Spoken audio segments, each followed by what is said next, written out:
Hello and welcome to Finextra. I'm Hannah Wallace and we're here in Toronto for Sibos 2017. Joining me is Alex Mason from Standard Chartered Bank, and we're going to be talking about disruptive technologies. Alex, thank you for taking the time to speak with me today. That's all right. Hey Anna.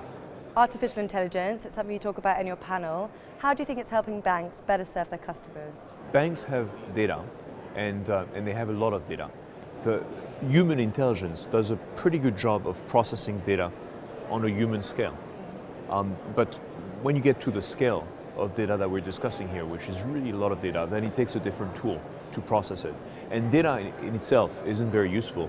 You need to get insights, and then those insights need to get to actions.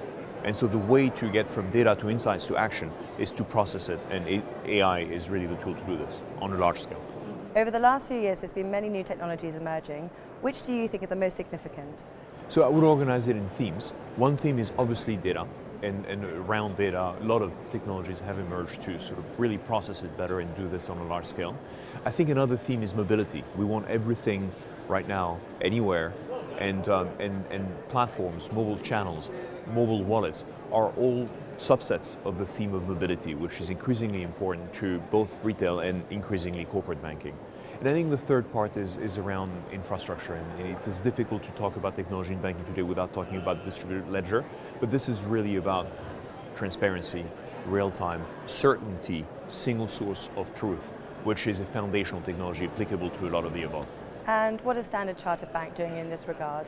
Well, we're working on all of that together and at different stages of development with different partners, but essentially it's been about partnerships, it's been about learning, it's been about incorporating what we see in the market into our product offering and trying it, and ultimately coming to a point where we can scale it in a safe and compliant way and commercialize it to clients so that it is relevant and value added to them.